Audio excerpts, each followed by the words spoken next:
Nissan Altima 6 V6 2013. How to change spark plugs. The front three are about as simple as it gets. We got 3 coil packs that we're going to pop off and change spark plugs. No big deal. Now the back, that is a big deal. Okay, that's why they charge about $800 to do a tune-up on this vehicle. The plenum's got to come off to get the back. I'll show that to you in part 2. But part 1, here they are. Go to O'Reilly's and only buy this spark plug. They're $20 a piece. You don't want to go with some cheaper aftermarket. I don't know what Rock Auto is, but you only want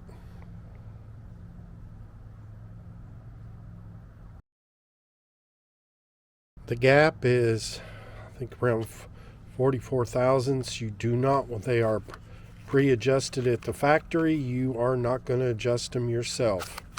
These are good for 100,000 miles. This vehicle's got 90 on it, and we're going to go ahead and change them. These plugs, even though they're $20, are good for 100,000 miles. The tools you're going to need, the one special one, you're going to have to go to O'Reilly's. AutoZone. Harbor Freight does not carry it, but you need a 14 millimeter spark plug wrench. This is a different size than any other car I've even done. Even that Jaguar uses the same plug as all my other vehicles, same spark plug wrench. But for some reason, Nissan decides that they want their spark plugs to be a 14 millimeter. Now, you are going to need a magnet to pull the spark plug out, because even though this says this is magnetic and it has that rubber protective sleeve, it still does not grip the spark plug. First thing you need to do is take your coil packs off. 1/4 inch drive, 10 millimeter. When you put this back, make sure you do not over tighten it. It's in inch pounds. Wiggle it a little bit. There you go.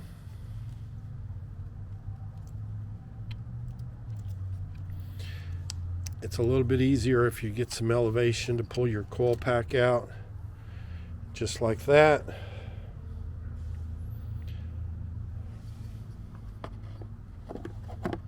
So there's our spark plug.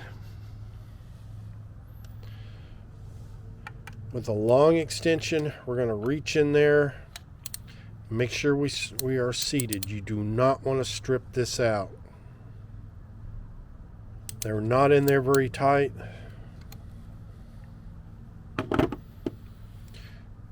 Uh, 14 foot-pounds, some say 20. Like I said, this spark plug socket does not grip it like the other ones.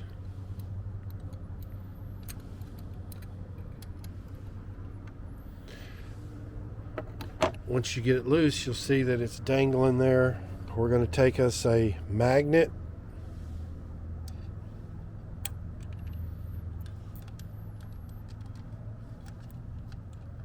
And be careful.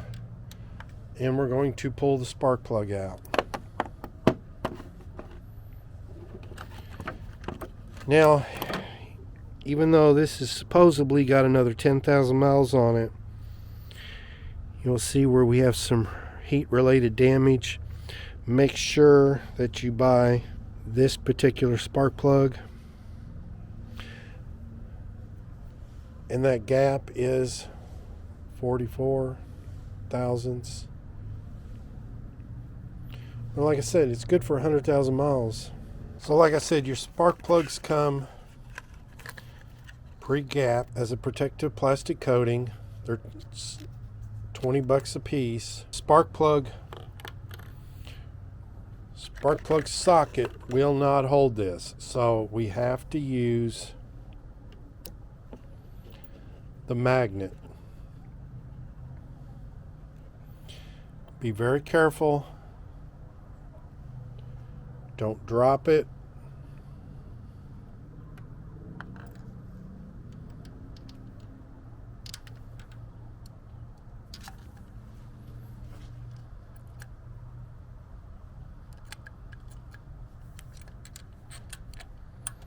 You can actually Start it and get it threading with the magnet. Make sure you do not cross thread this, or you're looking at a very, very expensive repair. Once you make sure you have it threaded without stripping, then we'll go back with the socket.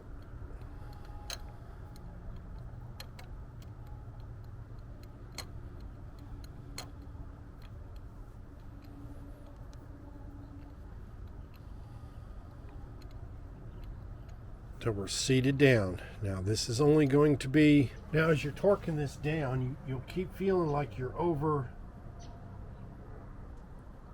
torquing it, and it just keeps going and keeps going and keeps going. But what's actually happening, now we are tightening this to the minimum, which is 20 newtons, 175 inch-pounds. It's supposed to be 20 foot-pounds. Well, I don't have a torque wrench. My big torque wrenches go a whole lot. If you look at the old spark plug and look at the new spark plug, there's this ring here that look at the difference in the size of those rings. You're actually compressing this ring to make that. Remember, this is a bomb going off in here, and you're compressing this ring, and that's why it keeps, you think you're done torquing it, and it just keeps going and going and going. And if you look at the size of that ring to the size of that ring, that's what's happening, is you're compressing those rings.